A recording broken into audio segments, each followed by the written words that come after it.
Good morning student, welcome to golden public school. This is Arjun Chaudhary. बच्चों, आज के इस वीडियो में हम लोग इंग्लिश ग्रामर देखेंगे। इंग्लिश ग्रामर में टेंस, इसके पहले हम जो है पार्ट्स ऑफ टेंस और उसके पहचान, उसके काइंड्स, सारी चीज़ हम लोग सीख चुके हैं। इस वीडियो में हम लोग जो है प्रेजेंट इंडेफिनिट टेंस देखेंगे। प्रेजेंट इंडेफिनिट टेंस में affirmative, negative, interrogative, double interrogative, ये सारी चीज हम लोग इसमें देखेंगे। हिंदी से इंग्लिश में कैसे कन्वर्ट किया जाता है, क्या रूल है, ये सारी चीज आज हम लोग इस वीडियो में देखेंगे।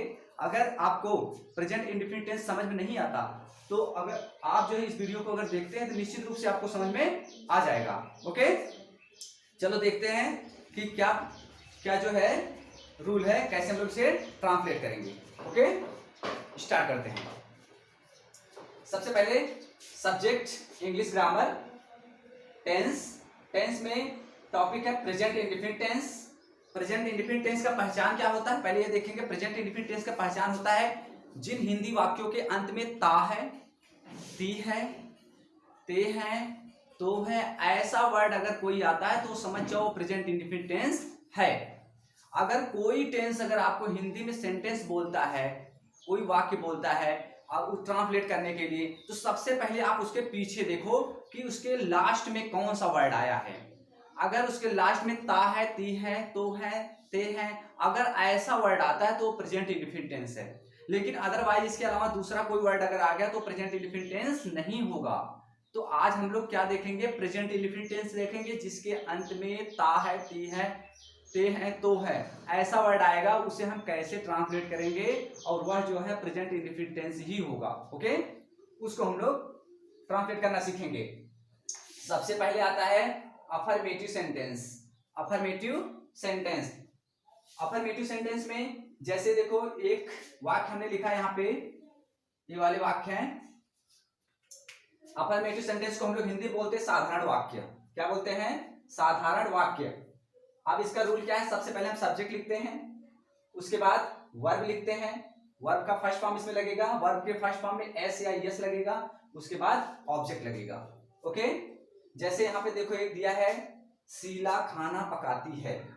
अब शीला खाना पकाती, देखो शीला खाना पकाती है। अब शीला खाना पकाती है, कैसे इसका ट्रांसलेट करेंगे? सबसे पहले हम लोग क्या लिखेंगे, सब्जेक्ट लिखेंगे। सब्जेक्ट क्या होता है? जो काम करता है, जिसके द्वारा काम किया जाता है, उसी को हम सब्जेक्ट कहते हैं। क्रिया का संपादन करने वाला क्या कहलाता है? सब्जेक्ट कहलाता है, कर्ता कहलाता है। ठीक है, सेंटेंस में जिसके बारे में कुछ कहा जाता है, वाक्य में जिसके बारे में कुछ कहा जाता है, वो क्या कहलाता है? सब्जेक्ट कहलाता है। ओके, समझ में आ गया? तो चलो इसको और हम बेहतरीन ढंग से थोड़ा सा और इजी करके हम समझते हैं कैसे इसको ट्रांसलेट करेंगे। देखते हैं, जैसे सबसे पहले जो ये वर्ड है, पहले इसकी इंग्लिश लिख लेंगे, उसके बाद पीछे से हम आगे की तरफ बढ़ते चले जाएंगे। सबसे पहले इसकी इंग्लिश लिखनी है स्टार्टिंग वाले का, पीछे फिर पीछे से एक एक करके आगे की तरफ बढ़ते चले जाएंगे, ट्रांसलेट सही हो जाएगा। चलो देखते हैं। अब जैसे शीला खाना पकाती है तो कैसे करेंगे? सबसे पहले हम लिखेंगे सब्जेक्ट में शीला, शीला की इंग्लिश लिखेंगे शीला, हो गया। अब उसके बाद पकाना की इंग्लिश क्या होता है? पकाने की इंग्लिश कुक होता है। पकाने की इंग्लिश क्या होता है? कुक। उसके बाद cook the food, cook the food हो गया। लेकिन हमने यहाँ पे क्या सब अफर्मेटिव क्या लिखा है रूल में कि सब्जेक्ट, वर्ब का फर्स्ट फॉर्म, वर्ब के फर्स्ट फॉर्म में एस या एस, उसके बाद ऑब्जेक्ट। अब इसमें ये तो हो गया आपका सब्जेक्ट, इसे क्या कहेंगे? सब्जेक्ट। और ये हो गया वर्ब और ये हो गया ऑब्जेक्ट। ओके, ये हो गया ऑब्जेक्ट। अब ये समझो, वर्ब मैंने बताया था कि एस या यस का प्रयोग होगा। अब बताओ यहाँ पे एस लगेगा यस लगेगा, यही हमको कंफ्यूजन, सबसे ज्यादा कंफ्यूजन यही होती है कि वर्ब में एस लगेगी यस लगेगा। अब ध्यान देना, जहां पे जिस वर्ब के लास्ट में, यहाँ देखो लास्ट में ये वर्ब है ना, ये वर्ब में लास्ट में देखो जहां के लिखा है, अगर के स्थान पे ए आ जाता, के स्थान पे ए आ जाता, या ई आ जाता, या आई आ जाता, या ओ आ जाता, या यू या सी एच आ जाए, या डबल एस आ जाए, या टी एच आ जाए, या एक्स आ जाए, या जेड आ जाए, इनमें से कोई भी वर्ड अगर के स्थान में आ जाता प्रेजेंट इंडेफिनिट टेंस में ओनली, ओके, तो वहां पे हम लोग क्या लगा देंगे? ई एस लगाएंगे। क्या लगाएंगे? E S. अदरवाइज दूसरा कोई वर्ड अगर यहाँ पे आता है, इसके अलावा दूसरा कोई वर्ड आता है, वहां पे लगाएंगे एस। ठीक है, आगे समझ में। अब यहां पे हम लिख देंगे एस। ओके, समझ में आया। उसके बाद अब हम देखेंगे कि सपोज अब ईएस कैसे आएगा। जैसे कहा जाए कि महेश बाजार जाता है, बाजार जाता है। अगर इसको हम लोग लिखते हैं, जैसे कहा जाए महेश उसके बाद जाता है, जाने का इंग्लिश क्या हो गया, गो। अब देखो लास्ट में वो आ गया। अब देखो यहाँ पे वो था, यहाँ पे क्या लगाएंगे, ईएस। महेश गोज उसके बाद to the market. Okay, market हो जाएगा। आया समझ में। इस तरह जो हम लोग अफर्मेटिव को सॉल्व कर लेंगे। अफर्मेटिव मतलब साधारण वाक्य। साधारण वाक्य मतलब सीधा सीधा सिंपल वाक्य रहेगा। शीला खाना पकाती, वह घर जाता, वह पढ़ता, वह लिखता, ऐसा वाक्य आएगा। ओके, अब हम लोग देखते हैं निगेटिव सेंटेंस में क्या करते हैं। निगेटिव का रूल होता है, देखो जिन हिंदी वाक्यों में नहीं शब्द आ जाए वो निगेटिव सेंटेंस होता है। जैसे कहा जाए मोहित पढ़ता नहीं है, या मोहित नहीं पढ़ता है, वह नहीं लिखता है, बच्चे स्कूल नहीं जाते हैं। अगर नहीं वर्ड जिस हिंदी वाक्य में आ जाए वो समझो क्या हो जाएगा, निगेटिव सेंटेंस होगा। जैसे देखो हम यहाँ पे एक सेंटेंस लिखे हैं, देखो यहाँ पे दिया है 4 नंबर पे, सोनम भोजन नहीं पकाती है। सोनम भोजन नहीं पकाती है, तो इसको कैसे करेंगे। इसके लिए जैसे हम यहां लिख रहे हैं सोनम भोजन नहीं पकाती है। सोनम भोजन नहीं पकाती तो क्या लिखोगे इसमें, तो इसके लिए ये फार्मूला लगाओगे, ये वाले फार्मूले। पहले सब्जेक्ट, उसके बाद डू अथवा डस, उसके बाद नॉट, उसके बाद वर्ब का फर्स्ट फॉर्म, उसके बाद ऑब्जेक्ट। ओके, अब कहां पे हम डू लगाएंगे, कहां पे डस लगाएंगे। याद रखना जो प्लूरल नाउन रहेगा उसके साथ हम लोग डू लगाते हैं, डू नॉट, और जो सिंगुलर रहेगा उसके साथ डज नॉट लगाएंगे। अभी देखो आई, वी, यू, दे, ये क्या है, प्लूरल नाउन के साथ हम लोग डू लगाएंगे। और ही, सी, इट, नेम के साथ क्या लगाएंगे, डज लगाएंगे। क्या लगाएंगे, डज, इसके साथ डज लगाएंगे। ही, सी, इट, सिंगुलर नेम के साथ हम लोग लगाएंगे डज, लेकिन जहां प्लूरल नाउन रहेगा वहां पे हम लोग क्या लगाएंगे, डू लगाएंगे। ओके, आगे समझ में। चलो देखते हैं। अब देखो सोनम भोजन नहीं पकाती, कैसे लिखेंगे, पहले सोनम, सोनम इंग्लिश लिख लिए, उसके बाद क्या लिखेंगे, सोनम हो गया। अब डू अथवा डज में से एक लगाना है, कौन सा लगाएंगे, सोनम सिंगुलर है, सिंगुलर नाउन है, देखो नेम, इसके साथ डज लगेगा।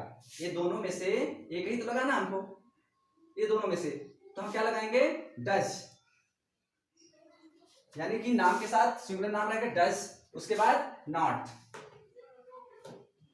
उसके बाद वर्ब का फर्स्ट फॉर्म। इसमें एस या एस नहीं लगाएंगे, जब डू डज लग जाएगा तो किसी भी सेंटेंस जब डू डज लगा रहेगा तो उसमें एस या एस का प्रयोग नहीं करोगे वर्ब में, याद रखना। उसके बाद क्या लगाएंगे, Sonam does not cook the food, cook the food. Okay, इस तरह बन जाएगा, Sonam does not cook the food. लेकिन अगर मैं ऐसे बोल देता, तुम पत्र नहीं लिखते हो, नहीं लिखते हो, लिखते हो, क्या लिखोगे, यू डू नॉट, क्योंकि अब देखो डू, अब यू आ गया, यू प्लूरल नाउन है, तो प्लूरल नाउन के साथ डू लगता है, क्या लिखोगे, you do not write a letter. ठीक है, इस तरह हो जाएगा निगेटिव में। आगे समझ में। अभी हम लोग नेक्स्ट देखते हैं इंट्रोगेटिव। इंट्रोगेटिव क्या करना है, जैसे इंट्रोगेटिव दो प्रकार के होते हैं, एक सिंगल इंट्रोगेटिव और डबल इंट्रोगेटिव। सिंगल इंट्रोगेटिव क्या होता है और डबल इंट्रोगेटिव क्या होता है। सिंगल इंट्रोगेटिव जो वाक्य, जब किसी वाक्य में, किसी सेंटेंस में क्या वर्ड अगर पहले आ जाते हैं उसको बोलते हैं सिंगल इंट्रोगेटिव। अब जब सिंगल इंट्रोगेटिव का सेंटेंस बनाएंगे तो किस तरह बनाएंगे देख लो। क्या मोहन चाय पीता है? क्या मोहन चाय पीता है? क्या मोहन चाय पीता है? तो इसको क्या लिखेंगे हम लोग? ये इंट्रोगेटिव है। इंट्रोगेटिव क्या बोलते हैं? प्रश्नसूचक वाक्य। इसमें प्रश्न पूछा जाता है। जो इंट्रोगेटिव होता है उसमें क्या किया जाता है? प्रश्न पूछा जाता है। जैसे कहा जाए क्या तुम्हारे पापा घर पे हैं? क्या तुम स्कूल जाते हो? क्या तुम अपना काम पूरा करते हो? क्या तुम प्रतिदिन स्नान करते हो? जब क्या वर्ड अगर पहले आ जाए उसे सिंगल इंट्रोगेटिव कहते हैं। सिंगल इंट्रोगेटिव का करते समय हम लोग क्या करेंगे? हेल्पिंग वर्ब जो होता है अगर क्या पहले आया है, जैसे देखो यहाँ पे क्या पहले आ गया, तो जब क्या पहले आएगा तो जो प्रेजेंट जिस टेंस में रहेगा उस टेंस का हेल्पिंग वर्ब यहाँ पे लगाओगे। जैसे ये प्रेजेंट इंडेफिनिट टेंस का है तो यहाँ पे प्रेजेंट इंडेफिनिट टेंस में हेल्पिंग वर्ब क्या लगता है? डू अथवा डज। तो यहाँ पे डू अथवा डज लगाओगे अकॉर्डिंग टू सब्जेक्ट। ओके, अब देखो सब्जेक्ट क्या है?